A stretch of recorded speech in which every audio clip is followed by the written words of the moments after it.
Mi marido le dejó todo a su hijo.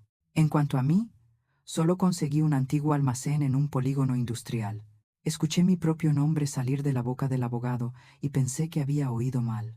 A mi esposa, con quien he compartido 30 años de matrimonio, le dejo la propiedad ubicada en el 847 de Industrial Boulevard, que consta de un garaje independiente y todo su contenido.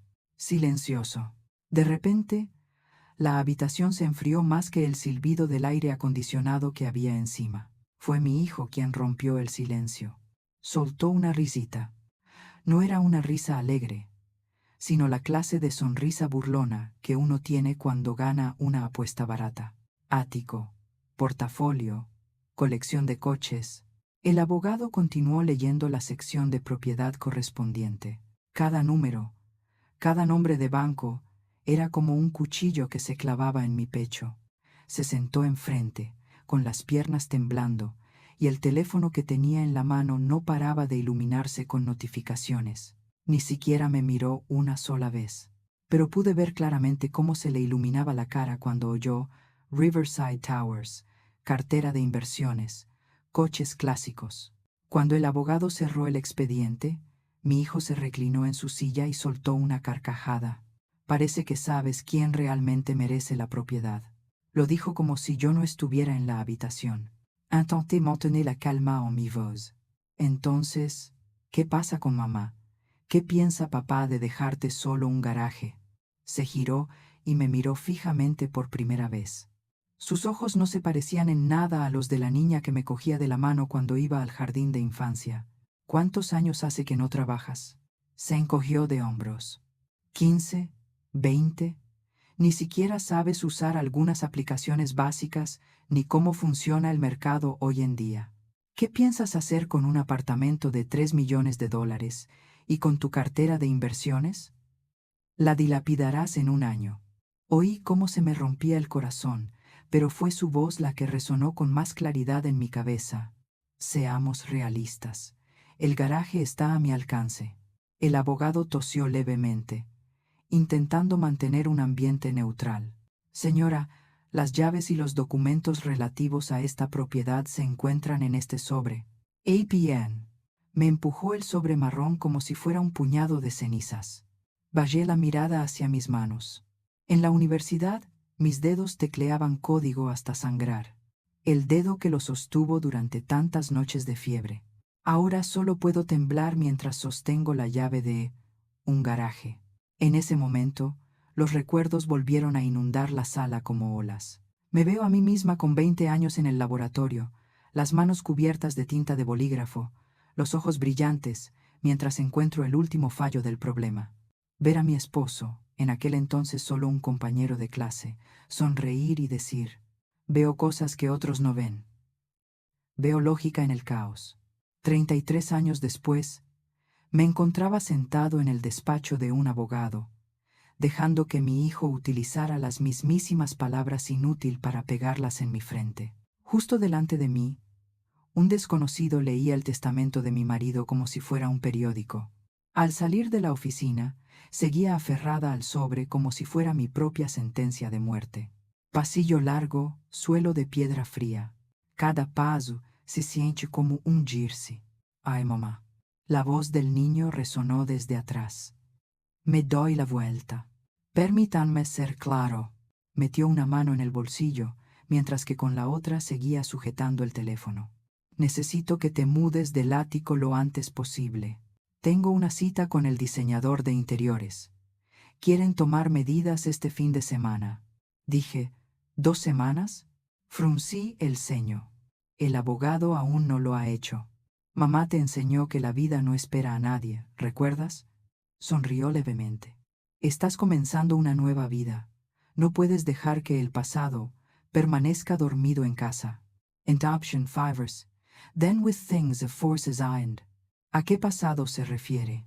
¿Es la cama en la que mi marido y yo dormimos durante 30 años? ¿Fue en la mesa del comedor donde aprendió a escribir por primera vez?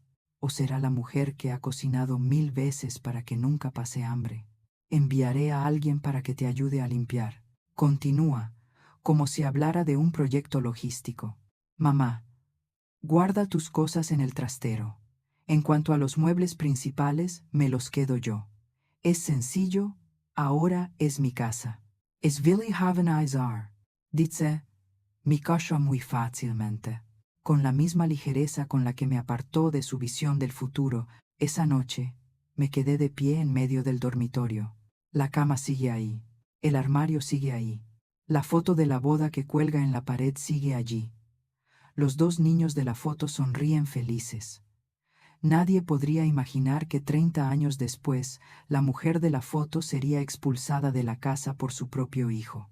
Tomé la vieja maleta y comencé a empacar las únicas cosas que realmente me pertenecían. Algo de ropa, algunos cuadernos, una computadora portátil vieja, un pequeño marco de fotos solo de mi esposo y yo. Cada objeto que pasa por mis manos trae consigo un recuerdo, y cada recuerdo es como un recordatorio. En esta casa viví, amé e hice sacrificios. Sin embargo, en una sola tarde en el despacho de abogados, todo se redujo a una sola frase. Mamá tiene un garaje. However, me senté en el borde de la cama, mirando el sobre marrón que tenía en el regazo. Arriba está la dirección del garaje que su marido generosamente dejó. Un lugar en el que nunca he estado. Un nombre nunca antes escuchado. Pensaba que me habían despojado de todo. Privación de vivienda, privada de marido. Incluso privó de respeto al hijo único. Pero justo en ese momento, sentado en medio de la habitación que estaba a punto de pertenecer a otra persona, sosteniendo el viejo portátil en mis brazos, una pregunta apareció de repente en mi mente. ¿Cuándo perdí la vida? Y para responder a esa pregunta, me vi obligado a mirar hacia atrás, sin mirar el testamento, el garaje ni las miradas desdeñosas de mis hijos. Pero es una mirada al pasado, a la chica que solía sentarse durante horas frente a la pantalla del ordenador, que creía que podía cambiar el mundo con líneas de código. ¿Quieres entender por qué la bofetada de hoy dolió tanto? Debes saber quién solía ser yo, antes de convertirme en una sombra en mi propia casa. Me senté en el borde de la cama, abrazando mi viejo portátil contra mi pecho, y me pregunté, ¿cuándo perdí la vida? La respuesta no está en el despacho del abogado esta tarde. Comenzó mucho antes. En el pasado, yo no era una ama de casa atrasada, como me llamaba mi hijo. Soy la chica que siempre se queda la última en el laboratorio. Durante mis años universitarios, el olor más familiar para mí no era el perfume, sino el ligero olor a plástico quemado de los ordenadores viejos, el olor a café barato en vasos de papel. Las pantallas negras con líneas de código verdes son lo que me acelera el corazón más que cualquier música. Mi marido, que por aquel entonces era mi compañero de clase, solía sentarse a mi lado, con la barbilla apoyada en la mano, observándome teclear. ¿Lo ven? Señalé un error lógico en el programa que había estado afectando al grupo durante toda la semana. Sonrió y negó con la cabeza. Veo cosas que otros no pueden. Veo orden en el caos. Ese es mi superpoder. Nuestra primera cita oficial también tuvo lugar en el laboratorio. En San Valentín, todos los amigos salen a cenar y a ver películas. Nos sentamos en la habitación helada con aire acondicionado, compartiendo sándwiches fríos y de vez en cuando pulsando la misma tecla Enter. No es muy romántico, ¿verdad? Bromeé. Eso es romántico, dijo. El mundo funcionará con software, y nosotros lo escribiremos. En aquel entonces, creía que el mundo que tenía por delante era tan vasto como una pantalla negra esperando ser llenada con mis órdenes. Luego nos graduamos. Ambos fueron aceptados en buenas empresas tecnológicas. En mis primeros años de trabajo, siempre era yo quien se quedaba hasta tarde. Recuerdo la sensación la primera vez que dirigí un pequeño proyecto, de pie frente a la pizarra, dibujando el diagrama de arquitectura del sistema. El jefe asintió. Tu idea es muy ingeniosa. Correos electrónicos de reclutamiento, conferencias, oportunidades de ascenso, llegan constantemente. Me encuentro en el lugar correcto, en el trabajo correcto, con la persona correcta, hasta que aparezcan 2 líneas rosas en la prueba de embarazo. Esa noche nos sentamos en la cocina. rodeados de papeles de proyectos y muestras de pañales sobre la mesa. Dijo en voz baja: ambos proyectos están en una fase crucial. Si renuncias, el equipo se desmoronará. Yo apenas estoy empezando. Puedo tomarme un descanso de unos años. Interrumpí. Solo unos años. Cuando el niño esté en preescolar volveré. Fácil, lo dije a la ligera, como si unos pocos años de carrera fueran solo una coma en un currículum. En los primeros años de la maternidad también usé mi mente, solo que de una manera que nadie vio. Creé un archivo de Excel para registrar los horarios de alimentación, los horarios de sueño, controlar el peso y elaborar gráficos. Diseñé un algoritmo para la hora de la siesta de mi bebé, programando las comidas para que coincidieran con los momentos en que está menos inquieto. En mi corazón sigo pensando: simplemente me estoy tomando un descanso. Sigo siendo programador, solo que estoy depurando una nueva etapa de mi vida. Pero esos unos años pasaron más rápido de lo que pensaba. El día que mi hijo entró en la guardería, me quedé de pie fuera de la puerta, agarrando con fuerza la correa de mi bolso, y pensé: ha llegado el momento. Puedo reenviar mi currículum, hacer otro curso y volver a la empresa. Luego tuve fiebre. Mi marido está de viaje de negocios. Mi suegra está enferma y necesita que alguien la cuide. Un mes, luego 2 meses, luego un año. Cada vez que abro mi portátil para buscar trabajo, aparece algo más importante. Mi nombre fue desapareciendo gradualmente de los antiguos grupos de la empresa, de las conversaciones sobre nuevos proyectos. Mis amigos me enviaron fotos de sus conferencias en el extranjero. Me gustaron, apagué la pantalla y volví a los platos en el fregadero. Una vez, un amigo me invitó a una reunión tecnológica en la ciudad. Solo estoy de visita, poniéndome al día para no quedarme atrás, bromeó. Me puse la camisa vieja, y cuando llegué allí, me di cuenta. Sala llena de jóvenes. Hablaron de blockchain, nube, aprendizaje automático, DevOps, términos que nunca había escuchado antes. Me senté en un rincón, intentando escuchar, tomando notas. Un grupo de jóvenes que estaban detrás se rieron. En pleno siglo XXI, todavía permitimos que los tíos y tías que programaban en Pascal asistan a estas reuniones. No sé si están hablando de mí, pero sentía la cara ardiendo, como si me hubieran echado agua hirviendo encima. Durante el descanso, me marché en silencio. Ese viaje en metro de esa noche fue la primera vez que lloré porque me sentí abandonada. En casa, sigo resolviendo ecuaciones para mi hijo cuando está en la escuela secundaria. Convertí un problema complejo en un juego. Se rió. Mamá es más inteligente que mi maestra. Ese dicho fue como un pequeño paraguas que me protegió de la lluvia durante un tiempo. Pero cuando llegó a la escuela secundaria, el teléfono inteligente se convirtió en una extensión de su mano. Empezó a decir cosas como: déjame mostrarte cómo usar esta aplicación, no lo entenderás. If you wanna be minded in the Daverse. Esta es una nueva tendencia. Mamá no tiene por qué saberlo. Al principio fue una broma. Entonces se convierte en un hábito. Entonces se volvió verdad a sus ojos. Mi marido llegó a casa y me habló del nuevo contrato, de las criptomonedas, de proyectos que él denominó el futuro de las finanzas. Escuché, pero mi mente seguía dando vueltas pensando en las malas notas de mi hijo y en la lista de la compra para mañana. Estoy cansado. No pregunté nada más.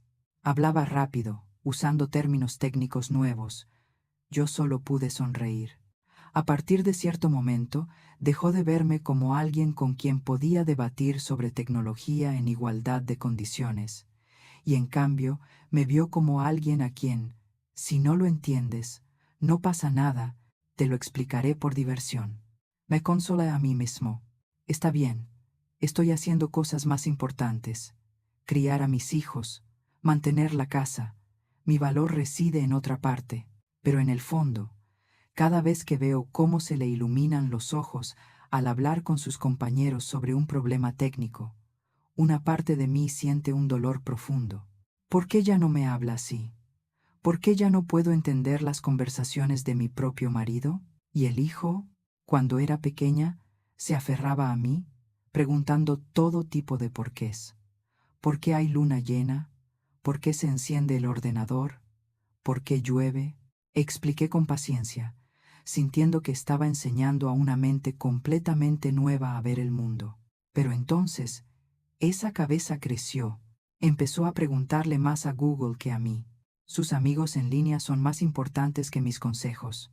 Una vez le di un consejo sobre cómo gastar dinero, y él respondió: vuestros tiempos eran diferentes.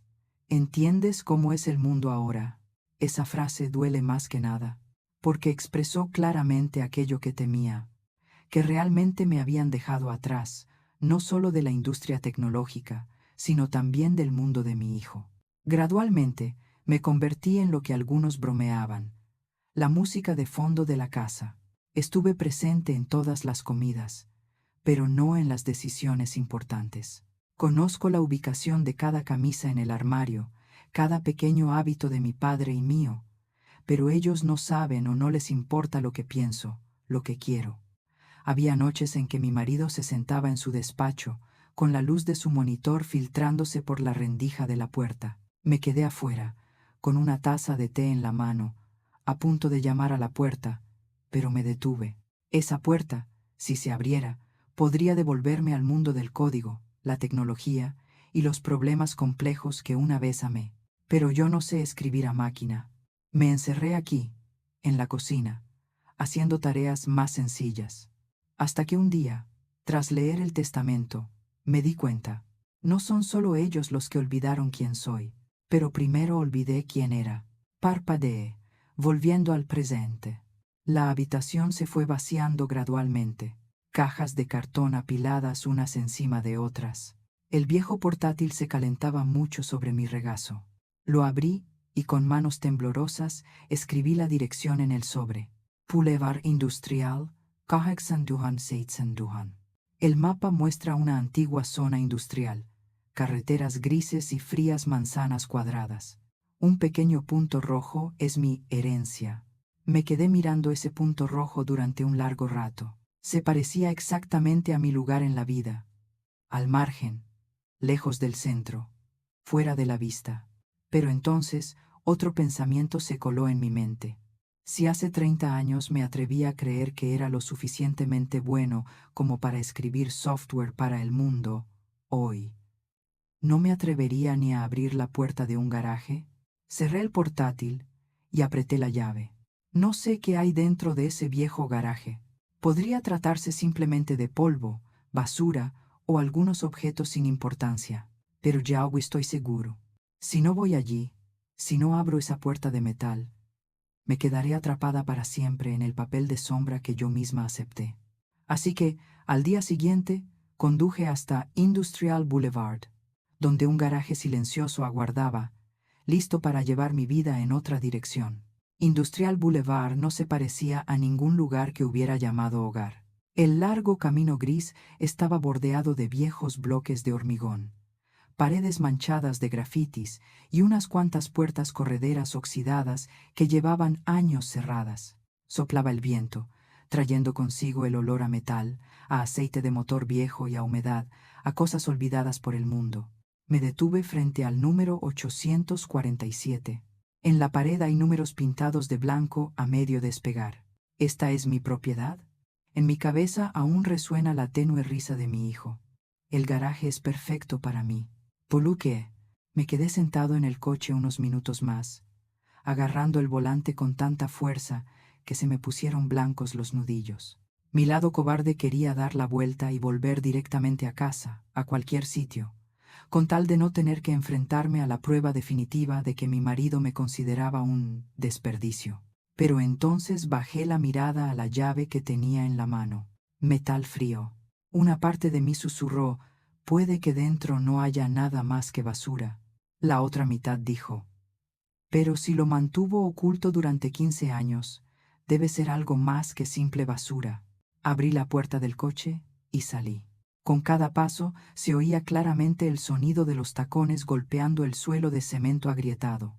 La cerradura de la puerta corredera parecía demasiado limpia.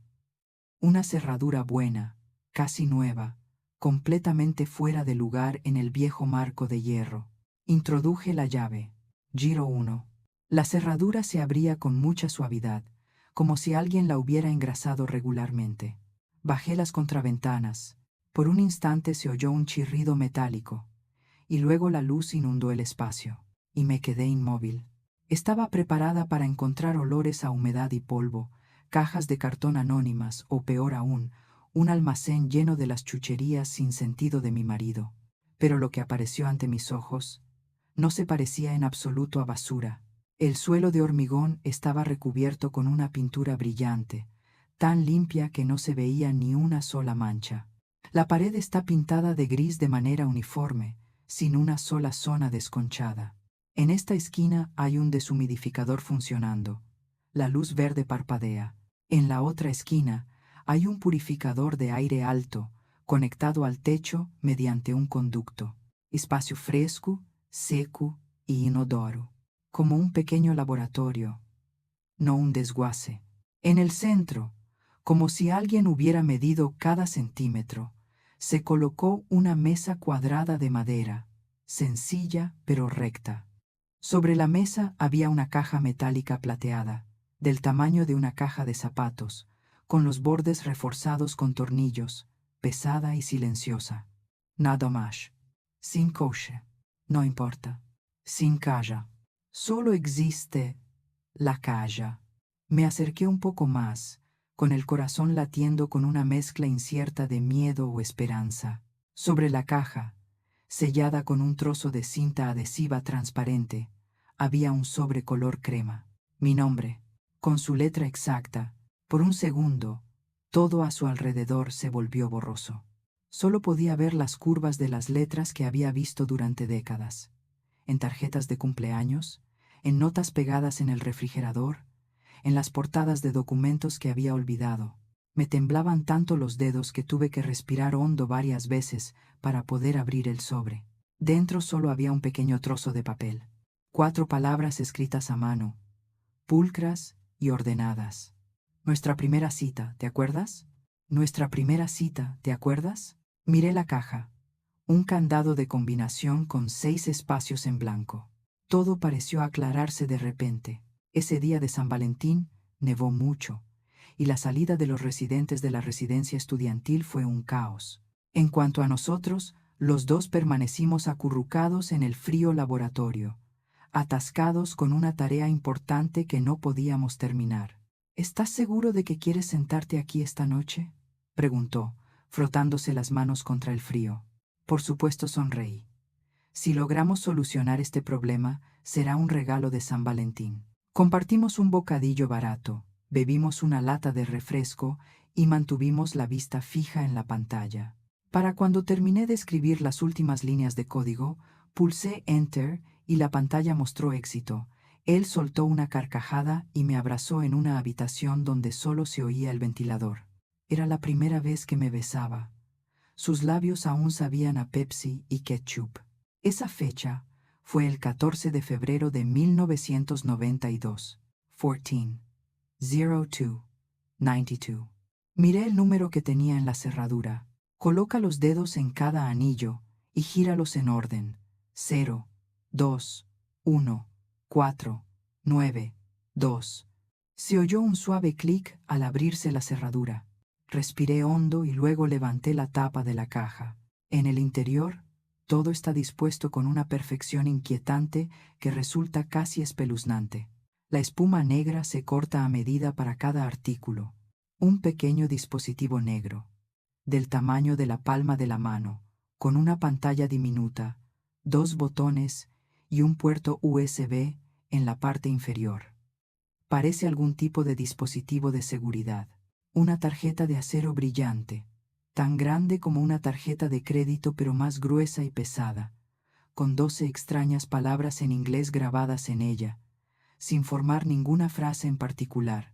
Y debajo de todo eso había una pila de papeles doblados, atados con un cordel. Saqué la carta e inmediatamente reconocí el tipo de papel que había utilizado. Caro, ligeramente áspero, grueso, del tipo que se usa cuando se quiere que un documento dure mucho tiempo. La carta aparece después del primer pliegue. Cariño, si estás leyendo esto, significa que me he ido. Tragué el nudo que tenía en la garganta. Supongo que cuando se lea el testamento, te sentirás ofendido. Miraré este garaje como si fuera una broma cruel, y me duele aún más que nuestro hijo esté ahí parado sin defenderme. Lo siento, pero lo hice por una razón. Me mordí el labio con tanta fuerza que casi me sangró. Lo sé todo. La carta continúa. No creo que nuestros hijos sean lo suficientemente maduros para manejar la riqueza visible. Se trata más de presumir que de comprender. Sabes, si te dejo el dinero y la casa, nunca te lo perdonará. Pensará que lo robaste. Y no quiero que vivas el resto de tu vida bajo la mirada resentida de tu hijo. Así pues, dividió el legado en dos mundos. Su mundo: áticos, coches clásicos, carteras de inversión tradicionales.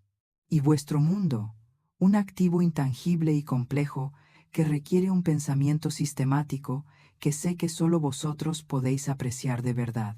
Inax Mina. Volví a mirar el pequeño dispositivo negro, la tarjeta de acero con 12 palabras sin sentido, y mi corazón se llenó de una vaga sensación de calidez, pero también de confusión. ¿De qué estás hablando? Respuestas de la página siguiente. En 2011 comenzó a comprar Bitcoin. En aquel momento, todos se rieron, diciendo que solo era una broma de Internet. Pero para mí y para ti, si todavía te mueves en el mundo de la tecnología, es una solución práctica al problema que vimos en tercer año, el problema de los generales bizantinos. Me detuve. Problema de los generales bizantinos. Una vez lo dibujé en papel durante mi examen de sistemas distribuidos. El problema reside en cómo hacer posible el consenso cuando múltiples partes no confían entre sí. Sé que llevas años alejado de la tecnología, pero también sé que tu cerebro no está oxidado. Simplemente lo olvidé.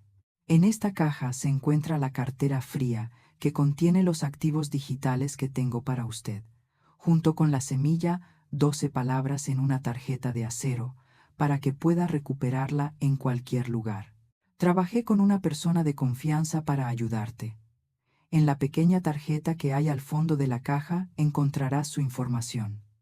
El código para confirmar que eres tú es una sola palabra: bizantino. Le di la vuelta a la tarjeta de acero y leí esas 12 palabras desconocidas.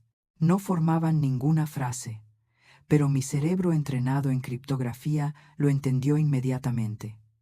Se trataba de algún tipo de candado. Una imagen me vino a la mente. La vez que aprendí sobre las frases semilla en la clase de seguridad. En aquel entonces, el concepto estaba en pañales. Ahora la tenía en mi mano, sobre un frío trozo de acero, protegiendo... ¿Qué? Pasé a la última página de la carta. Compré unas 500 unidades cuando costaban solo unos pocos dólares cada una.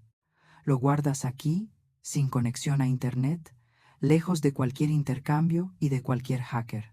Si todo se desarrolla como predigo, para cuando leas esta carta, esa cantidad de dinero será suficiente para que nunca tengas que pedirle un centavo a nadie, ni siquiera a tu hijo.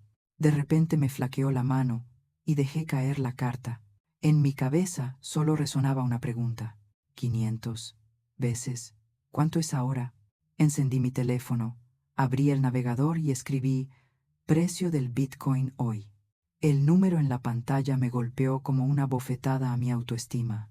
42 ushti. Abro la aplicación de la calculadora. Introduzca el número. 500x42 equals 21.000.000. 21 millones de dólares. Yo borro. Volver a entrar en 500x42. Aún 21 millones. Probé con 400, 450, 480. Aunque él solo escribió alrededor de 500, yo seguía negociando conmigo mismo, como si al restar unas cuantas docenas de bitcoins, la cantidad fuera a ser increíblemente menor. Pero ya sean 400 o 500, la cifra sigue siendo absurda. Y en todos los casos, Este garaje inútil del que mi hijo se ríe vale muchas veces más que el ático de $3 millones del que presume. En esos pocos segundos, dos emociones completamente opuestas chocaron en mi pecho. Me siento reivindicada. Resulta que no me abandonó. Y la sensación de ser desafiado. Acababa de poner en manos de una mujer a la que su hijo llamaba retrógrada una bomba financiera que necesitaba una mente clara para evitar que explotara. Bajé la mirada hacia la fría cartera, la tarjeta de acero, la carta. El viento entraba por la puerta del garaje, pero yo tenía calor. No me quedé mucho tiempo. Con mucho cuidado, volví a guardar todo en la caja, abrazándola contra mí como si fuera un bebé recién nacido. Cierra la puerta con llave, sube al coche y conduce directamente a un pequeño hotel cerca del aeropuerto. Esa noche, me senté en la cama individual con sábanas de color beige claro, junto a mi maleta de ropa. Delante de mí mi ordenador portátil y una caja metálica. Me daba vueltas la cabeza, pero no de dolor como los días anteriores. Pero ahora pasemos a una pregunta completamente nueva. ¿Cómo evitar convertir estos $20 millones en cero? Abro portátil. Go, Bitcoin Blockchain How It Works, Seed Phrase Security, Hardware Wallet. Esta pestaña se conecta con otra pestaña. Conceptos que me resultaban ajenos comenzaron a aflorar a áreas de mi memoria que creía muertas. Funciones hash, firmas digitales, redes peer-to-peer. La sensación de estar sentado entre una pila de documentos, tomando notas densas, con los párpados pesados pero la mente lúcida, resulta tan familiar que llega a asustar. Yo era así, en mi segundo año de laboratorio universitario. Y ahora, 30 años después, me encuentro de nuevo en la misma situación. Solo que esta vez, mi tarea no se trata solo de calificaciones, sino del resto de mi vida. A la mañana siguiente, llamé al hombre cuyo nombre aparecía en la tarjeta que había en el fondo de la caja. Su voz era baja y cautelosa. Después de que dije, bizantino, la otra parte guardó silencio durante unos segundos y luego respondió. Llevo años esperando esta llamada. Tu marido no solo fue un hombre adelantado a su tiempo, sino también un planificador muy meticuloso. Ahora te toca a ti. Extrañar. No es una ama de casa. No se trata de la madre de un chico tonto con dinero. Extrañar. Titular de $20 millones en activos digitales. Y sobre todo, solo tú puedes decidir si ese dinero te salvará la vida o se convertirá en una nueva trampa. Colgué la llamada y miré a mi alrededor en la pequeña y estrecha habitación del hotel. Oficialmente, me quedé sin hogar. Me echaron del apartamento donde había vivido durante 30 años.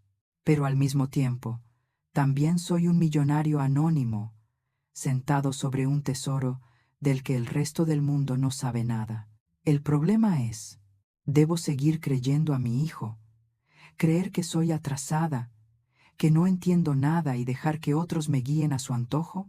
¿O haré lo único que mi marido dejó en ese garaje? ¿Recuerdas lo bueno que solías ser y usas ese mismo cerebro para salvarte? La respuesta no está ni en la carta ni en la cartera fría. Reside en decidir qué haré a continuación, con noches en vela, con cada línea, cada conferencia, cada contrato. Y la costa lejana, a donde no sé a dónde iré, sigue siendo una incógnita. Pero antes de salir a la luz del sol, sabía que aún me quedaba un camino por recorrer, el de aprender a confiar de nuevo en mi propia mente. 3 meses después, me encontraba frente a una pequeña casa blanca con puertas de madera que daba al mar. No es una villa de lujo como el ático que mi hijo presume en internet. Una simple casa de 3 habitaciones, techo de tejas rojas, un amplio porche, algunas macetas con cactus mezcladas con bugambillas, y a lo lejos el sonido de las olas rompiendo en la orilla. Playa del Carmen. El nombre suena a la vez extraño y familiar, como un código nuevo, pero la estructura resulta extrañamente familiar. Sostuve la llave y me quedé inmóvil frente a la puerta. El viento traía consigo el olor a sal, el olor a protector solar de algún lugar, y el tenue sonido de música latina proveniente de un bar lejano. Esta casa está pagada. Con el 10% de su capital, la voz del agente bancario aún resuena en mi cabeza mientras firmaba el contrato. Si lo que dice el experto es cierto, debería quedar suficiente para 3 generaciones más. And Origins, with Intuit by K. Hice exactamente lo que me aconsejó el hombre del teléfono, bizantino. Convierte solo el 10% de tus Bitcoin a moneda fiduciaria, realiza todos los trámites fiscales, demuestra tus activos, sin prisas, sin alardear. 10%. Aproximadamente 2 millones de dólares. Suficiente para comprar una casa, suficiente para tener un colchón de seguridad. El resto aún permanece en billeteras frías, en cadenas de números que, si por accidente escribo un carácter incorrecto, desaparecerán sin dejar rastro. Abro la puerta. La casa está vacía. Suelos de madera clara, paredes blancas, grandes ventanales con vistas al mar sin cortinas todavía colgadas. Solo el sonido de las olas y la humedad llenaban el vacío. Dejé la maleta en el suelo, y las ruedas hicieron un ruido seco. Por un instante surgió una extraña sensación. Soy una mujer de 52 años que acaba de comprar una casa con dinero que todavía no entiendo del todo. En otro país, en otra ciudad, sin familiares, sin amigos, sin hijos. Tengo un hogar, pero aún me siento sin hogar. Esa noche, cené un sándwich comprado a toda prisa en la tienda de la esquina, de pie en medio del salón, mirando a través del cristal el mar negro. Sin sofá, sin mesa de comedor, sin armario. Solo yo. El portátil sobre la caja de cartón y la pequeña caja metálica que guarda los secretos de mi pasado y mi futuro. Encendí mi ordenador, me conecté al Wi-Fi y volví a abrir las pestañas que había dejado sin terminar. Blockchain, firmas digitales, mecanismos de consenso, seguridad de monederos fríos. No tienes que convertirte en un experto de la noche a la mañana, dijo el hombre por teléfono. Pero tú debes ser quien mejor sepa lo que tienes entre manos. El dinero no te protege de la ignorancia. Al contrario, la hace más peligrosa. Por primera vez en mucho tiempo, sentí que tenía una gran tarea. En las semanas siguientes, la casa de la playa se convirtió en mi segundo laboratorio. En el salón tengo mi escritorio improvisado, una mesa de madera barata de segunda mano, una silla giratoria algo desgastada, un ordenador portátil, bolígrafos y papel, y una pizarra blanca grande que yo mismo colgué en la pared. Cada mañana, antes de que salga el sol por completo, me preparo una taza de café negro y pongo una videolección sobre criptografía, sistemas distribuidos y criptoeconomía. El acento inglés del profesor con un ligero acento español me hizo reír. Resulta que no soy el único forastero. Al principio, sentía que la cabeza me iba a estallar. Árbol de Merkle. Función hash. Clave pública, privada, DeFi. Almacenamiento en frío. Todo era una jungla de palabras nuevas, y curiosamente, cuanto más las miraba, más familiares me parecían. No porque las haya aprendido, sino porque la lógica que sigue siendo la misma lógica de siempre que solía adorar. Los datos deben estar estructurados. El sistema debe ser coherente. Los errores tienen causas, no milagros. Hubo noches en las que me quedé sentado hasta las 2 o 3 de la madrugada, con la pizarra llena de flechas, diagramas y fórmulas. Tenía los brazos cansados y me escocían los ojos, pero no porque nadie me obligara. Pero es que no quiero perderme esa sensación tan familiar. Siento como si algo complejo estuviera tomando forma lentamente en mi cabeza. Por primera vez en una década, no soy yo la que espera a que se enfríe el arroz, a que mis hijos vuelvan a casa o a que mi marido se vaya de viaje de negocios. Soy proactivo.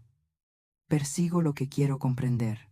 Entonces, un día, Bizantino me envió un correo electrónico muy breve. Tengo un cliente hispanohablante que busca a alguien que le explique criptomonedas de forma sencilla. Pensé en ti. ¿Te gustaría intentarlo? Leí las palabras. Pienso en ti, una y otra vez. Una parte de mí quería negarme inmediatamente. ¿Quién soy yo para asesorar a millonarios? Terminé la universidad hace apenas unos meses, no tengo título ni reputación. Pero la otra parte, la que solía estar frente a la pizarra presentando la arquitectura del sistema a todo el equipo, susurró. No necesito saberlo todo. Solo necesito saber de qué estoy hablando.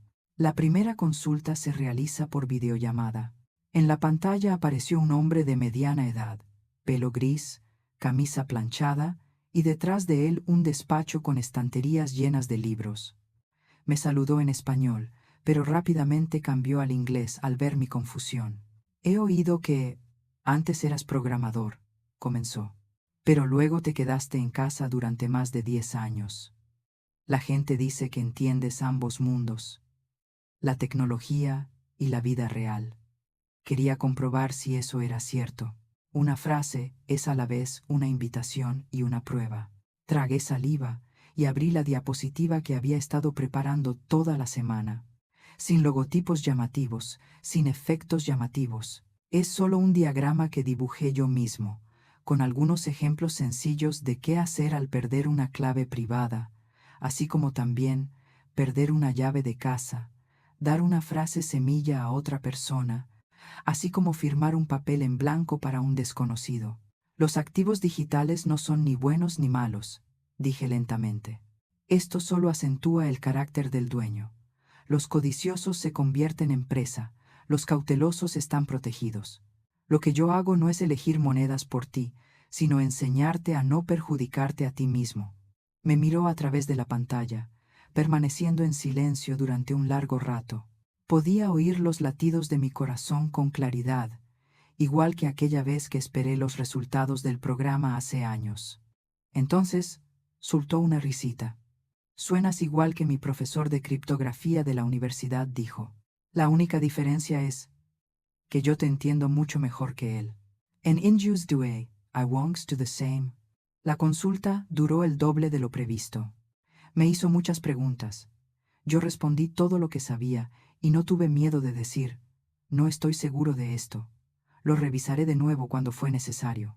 Al final de la sesión, dijo algo que me dejó sin palabras.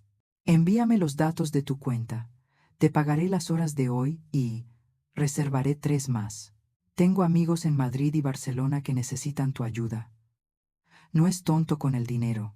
Colgué la llamada, miré el importe del pago en la pantalla y me sentí exactamente igual que en mi primer día de pago, salvo por una cosa. Nadie me dio ese dinero. Lo creé con mi mente. Durante los meses siguientes, mi agenda se fue llenando gradualmente de horas de consultoría. Una pareja de mediana edad de la Ciudad de México temía que su hijo malgastara todo su dinero en monedas de baja calidad. Un empresario de Madrid quiere proteger sus activos digitales antes de un divorcio. Un pequeño comerciante de Sevilla oyó hablar en alguna parte de la minería de monedas y estuvo a punto de firmar un contrato fraudulento. Todos son iguales en una cosa. No son estúpidos, simplemente no tienen a nadie que se lo explique en un idioma que entiendan. Me convertí en ese puente. Los honorarios de consultoría aumentaron poco a poco, no por avaricia, sino porque la demanda seguía creciendo. Un día, Bizantino me dijo en una llamada, estás cobrando mucho menos de lo que vales. El mercado sigue pagando 5,000 dólares la hora a personas que están muy por debajo de ti, simplemente porque se atreven a decir lo que piensan. Mary, no estoy acostumbrada a valer tanto. Ese es tu único problema restante, respondió. El mercado no determina tu valor. Tú decides si crees en él o no. Esa noche, me senté solo en el porche, viendo cómo el sol se hundía en el mar, tiñendo el cielo de naranja y púrpura. Al mar no le importa cuántas horas consulte hoy, ni cuánto aumente mi cuenta bancaria. Simplemente sube y baja con regularidad, como el latido del corazón de la tierra. Me di cuenta. Lo que cambia no es la cantidad de dinero en la cartera. Así es como me veo a mí mismo. Ya no soy una ama de casa anticuada. Ya no es una sombra parada frente a la puerta de la oficina de su marido. Soy a quien los ricos acuden a preguntar, ¿qué debo hacer para no perderlo todo? Y entonces otro pensamiento se formó silenciosamente. Si tan solo yo cambiara, no sería suficiente. ¿Cuántas mujeres como yo, que hemos abandonado el sector, a las que hemos tachado de anticuadas, estarán sentadas en algún lugar frente a una pila de platos sucios, preguntándose si aún tienen algún valor?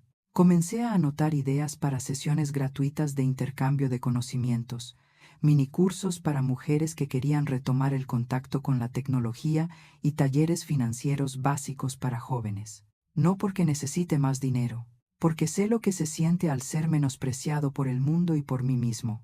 Nunca pensé que mientras escribía un plan para enseñar a la gente a evitar estafas y comprender los activos digitales, en otro lugar, en un ático en pleno centro de la ciudad, el hijo que una vez me echó de casa estaba abriendo otra aplicación, observando cómo bailaban los números rojos y verdes, convencido de que estaba a punto de duplicar su fortuna con solo unos toques.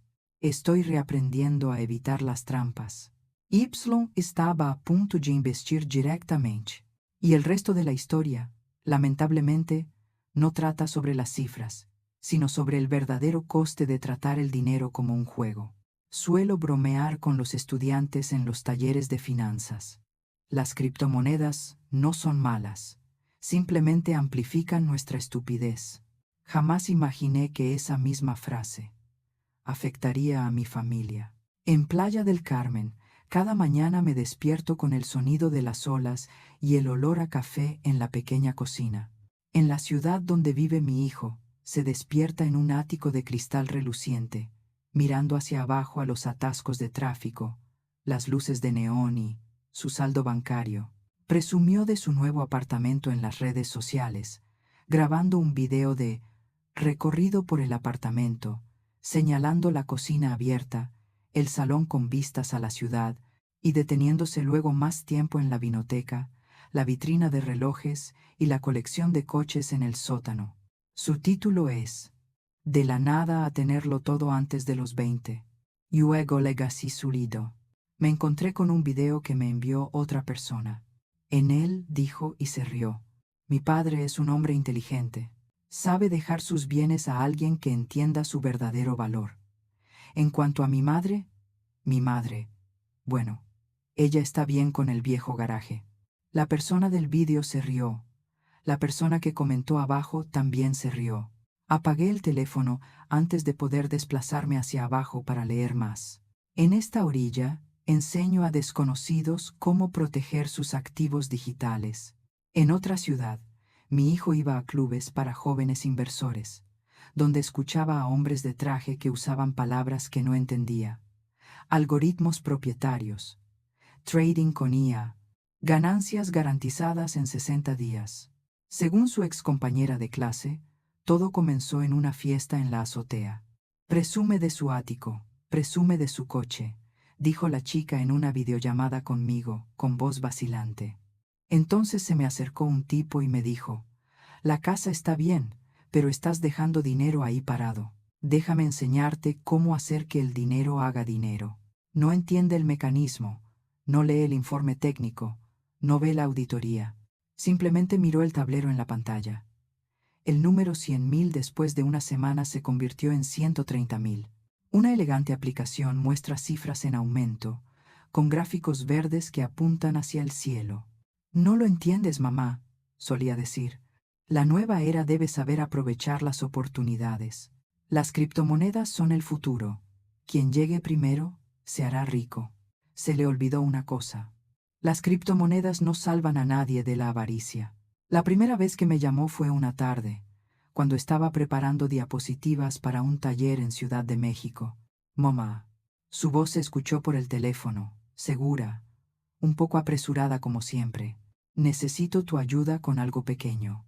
La cuota de mantenimiento del ático es muy alta y ando un poco justo de dinero. ¿Me puedes transferir 5.000? Te lo devolveré el mes que viene. 100 Comparado con las cifras que manejo, eso es solo una pequeña parte. Pero la forma en que lo dijo me puso la piel de gallina. Ni una palabra de saludo, ni una sola pregunta: ¿Dónde vives? ¿Cómo estás? Simplemente era una necesidad, y yo, en su opinión, seguía siendo el obligado a satisfacerla.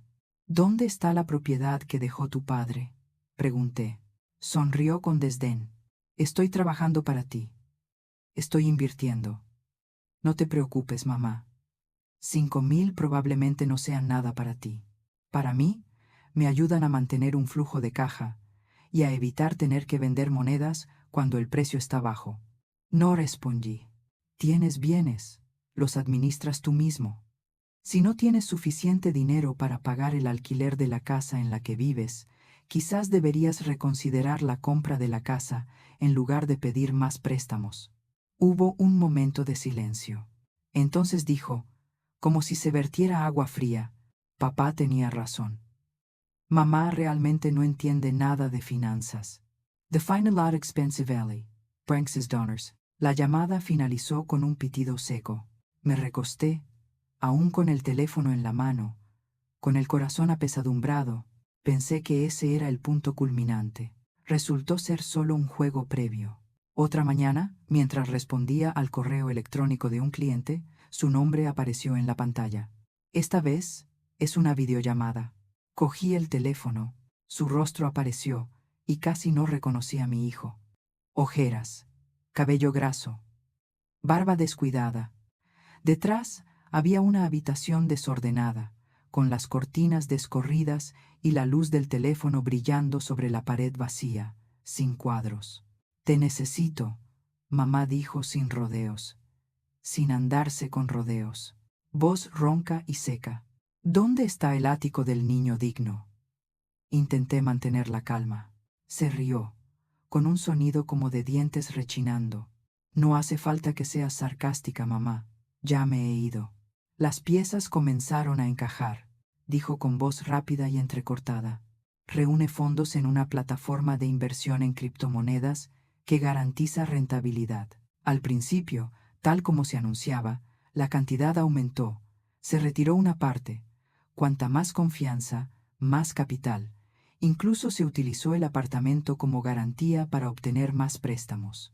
Convence a sus amigos, recibe una recompensa y se siente como un nuevo genio financiero. Entonces, un día, la aplicación dejó de funcionar. El sitio web indica mantenimiento. El soporte guarda silencio.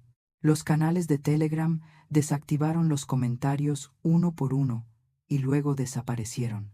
Perdí más de $500,000, dijo. Por no hablar de los proyectos NFT y otras criptomonedas basura. ¡Qué tontería! ¿Estás contenta, mamá? Guardé silencio. No porque esté feliz, pero es que en mi cabeza solo hay una frase. Su padre lo había predicho. Pero la pesadilla no había terminado. Todavía te debo. Tragó saliva. Pedí prestado más a algunos. Inversores privados, no a bancos. Ellos no son tan pacientes como los bancos. Supe inmediatamente de quién estaba hablando. Prestamistas usureros, intereses cobrados semanalmente, por la fuerza. Me dieron 3 días más. Si no pago, ellos... No lo dije todo, pero sus hoyos bastaban.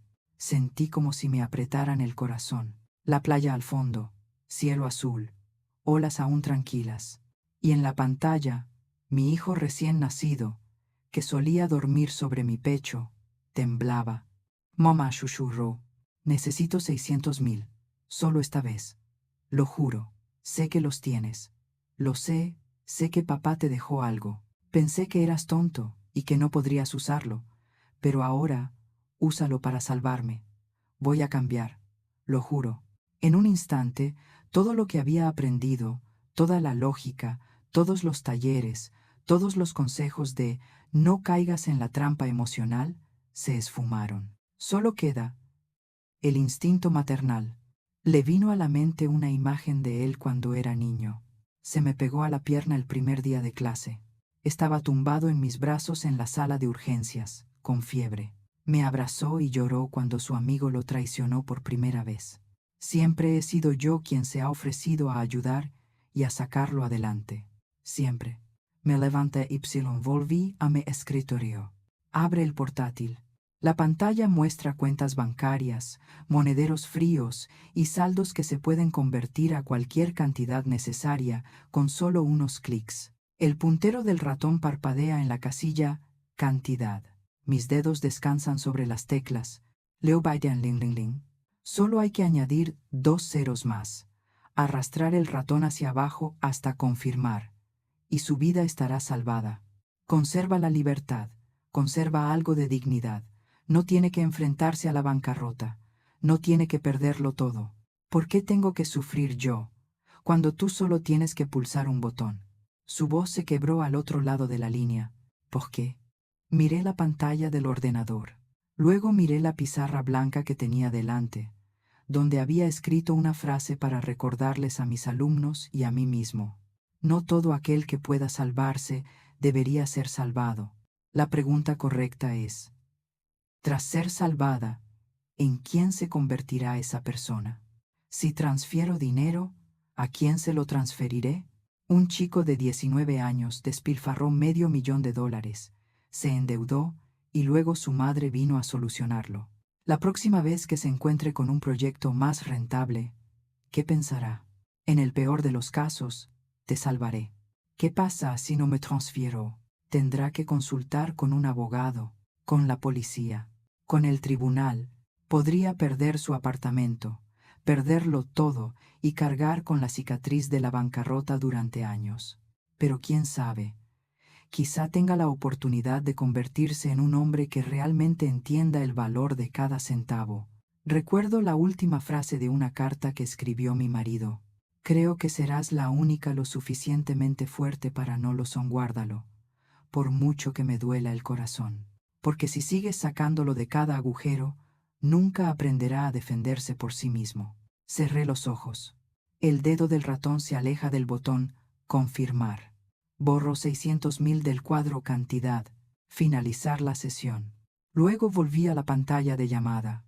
No diez son voz baja pero clara. No necesito dinero. Necesito clases. Abrió mucho los ojos. Incrédulo. Esto ya no es una broma, mamá. Esta es mi seguridad. Esta es mi vida. Dijiste que me querías, ¿verdad? El amor de una madre, respondí, no es un tesoro sin fondo. El amor de una madre es decir no, cuando decir sí te mataría. Grito, ¿me estás tomando el pelo por el testamento? ¿Por haberme echado de casa? Negué con la cabeza. No. Te perdoné hace mucho tiempo. Pero perdonar no significa saldar tu deuda. Te ayudaré a encontrar un abogado, a entender el proceso de bancarrota y a redactar correos electrónicos para negociar con tus acreedores. Pero no te enviaré dinero. Pase lo que pase, no lo haré. Silencioso. Podía oír sus jadeos y cómo algo era pateado contra el suelo. Te odiaré para siempre, dijo suavemente, como una maldición. Bien, respondí, con la garganta ardiendo. Si tuviera que elegir entre odiarte pero sobrevivir para convertirme en una mejor persona, o amarte porque me convertiste en una débil que no podía soportar una caída, aún así elegiría lo primero. Me miró a través de la pantalla durante unos segundos más y luego colgó. Pantalla negra. El mar ahí fuera sigue siendo azul, pero dentro de la casa caí al suelo, con las manos aún temblando. Desde ese momento supe que la distancia entre mi hijo y yo ya no se medía en kilómetros. Se mide por el resentimiento, por las noches de insomnio que tanto ello como yo tendremos que afrontar. Pero también sé, si hoy me dejara llevar por la debilidad y pulsara confirmar, estaría traicionando no solo a mi marido, sino también a la versión fuerte de mí misma que tanto me ha costado reconstruir. Unos días después, el mensaje que envió tenía una página entera, mezclada de culpas, súplicas y amenazas. Respondí una sola vez, enumerando cada opción realista. Abogado de bancarrota, presentar una denuncia policial, acudir a una organización de apoyo a prestamistas usureros. Finalmente, concluyó, siempre seré tu madre. Mamá caminará a tu lado. Humano que te conviertas, pero yo no pagaré por ti. Decisiones estúpidas del niño. Entonces dejé el teléfono a un lado. Dejé que vibrara, que fuera una llamada perdida, que pesara en mi bolsillo como una piedra. Salí a la playa y me quedé mirando las olas. Nadie puede aprender a nadar si lo sacan a flote cada vez que se hunde. Nadie aprende el valor del dinero hasta que lo pierde. No sé hasta dónde llegará esta vez. Me pregunto cuánto tiempo me odiará. Pero lo sé. Esta es la primera vez en mi vida que elijo amar a mi hijo, no salvándolo. Y el silencio que siguió meses sin mensajes, sin llamadas, fue el precio que tuve que pagar para mantener esa decisión. Fue también el momento en que me vi obligado a mirar hacia adentro y preguntarme, si mi hijo podía cambiar, si todo este dolor tenía sentido, entonces ¿qué iba a hacer yo con mi propio dolor? La respuesta no está en ninguna cartera. Se trata de cómo utilizo el resto de mi vida, no solo para ganar dinero, sino para convertir estas valiosas lecciones en algo útil para otros que luchan entre el dinero, el amor y las caídas. Y 3 años después, mientras estaba de pie en ese mismo garaje donde todo comenzó, lo comprendí. El tesoro que me dejó mi marido no fueron solo 20 millones de dólares, sino el coraje para aceptar que a veces amar significa dejar que la persona amada toque fondo. 3 años después, me encontraba frente a la vieja puerta corrediza gris en Industrial Boulevard. La carretera seguía igual, bloques de hormigón fríos, grafitis por todas partes y un persistente olor a metal y aceite de motor. Quizás para el mundo, este sea solo un rincón olvidado de la ciudad, pero para mí es el lugar donde nací por segunda vez. Metí la llave vieja en la cerradura. Se oyó el familiar clic. La puerta corredera se abrió lentamente. La luz inundó el interior, revelando una abertura casi completa. Ya no hay cajas de metal. Se acabaron las tarjetas de acero, las carteras frías y los fajos de cartas atadas con cuerda. Todo eso se encuentra ahora en cajas fuertes, en infraestructuras seguras que diseñé con un equipo de profesionales. El garaje ahora consistía únicamente en un suelo de hormigón limpio, paredes grises y una vieja mesa de madera desnuda en el centro. Vacío. Sin embargo, me siento llena. Entré. El sonido de mis pasos era suave, no tan fuerte como hace 3 años. Quizás porque el vacío que sentía ese día se fue llenando gradualmente con otras cosas. Conocimiento, trabajo, caras nuevas. Puse las manos sobre la mesa. Hace 3 años, sobre esta mesa había una pesada caja que contenía 20 millones de dólares y un recordatorio. Nunca soy tan estúpido como creo. Hoy no hay nada sobre la mesa, pero en mi opinión, lo que él dejó atrás germinó en una vida completamente nueva. Ya no era aquella mujer acurrucada en la cama del hotel, aferrada a mi ordenador portátil y a la caja metálica, perdida entre el miedo y las especificaciones técnicas. Ahora tengo una pequeña empresa, un equipo de 5 mujeres que dejaron la industria tecnológica por sus hijos, por su familia, por las mismas razones muy razonables que yo. Trabajamos en una oficina luminosa cerca del mar. Las paredes están cubiertas de diagramas arquitectónicos de sistemas de seguridad de activos digitales. La agenda de consultoría está repleta de clientes de Madrid, Barcelona, Ciudad de México, Buenos Aires. Una de ellas, Lucía, de 45 años, que había sido ama de casa y madre de 3 hijos durante 10 años, lloró durante la entrevista cuando dije, aquí, tu experiencia no se considera un hueco en tu currículum. Es capital vital. En cuanto a la técnica, la volverás a aprender. Por la tarde, después del trabajo, a veces el grupo se quedaba más tiempo, no para depurar el sistema, sino para hablar de sus hijos, sus exmaridos y las veces que su antiguo jefe las llamaba asistentes, aunque su título fuera de ingeniera. Estamos protegiendo la seguridad y protegiendo algo más. La sensación de seguir teniendo valor. El fondo educativo que lleva el nombre de mi esposo también ha crecido a su manera. Al principio, se trataba solo de unos pocos talleres online pequeños sobre criptomonedas para gente normal, sin rodeos ni estafas. Ahora tenemos cursos presenciales en 3 ciudades de habla hispana, una en México, una en España y una en Argentina. Me quedé de pie en el escenario, mirando los rostros de jóvenes de 18 y 20 años. Algunos tenían ojos brillantes, otros fruncieron el ceño al oírme decir: no existe ninguna inversión que garantice duplicar tu dinero en 60 días. Si alguien te dice lo contrario, o es tonto, o piensa que tú lo eres. Toda la sala se rió. Yo también me reí. Pero entre esas risas, aún quedaba una pequeña espina. La imagen de mi hijo, con el teléfono en la mano, mirando el crecimiento de su cuenta virtual, creyendo que era la excepción. A veces, entre los jóvenes que vienen al taller, hay algunos que se parecen extrañamente a él. Camisas de marca, relojes brillantes y la forma en que se sientan ligeramente reclinados en sus sillas, como si el mundo les debiera un reconocimiento. Los miré y recordé cómo les había fallado a mis propios hijos. Quizás por eso hablé más despacio, con más claridad y paciencia, como si estuviera dando clase a esos niños y enviando una lección tardía a mi hijo ausente. ¿Qué opina?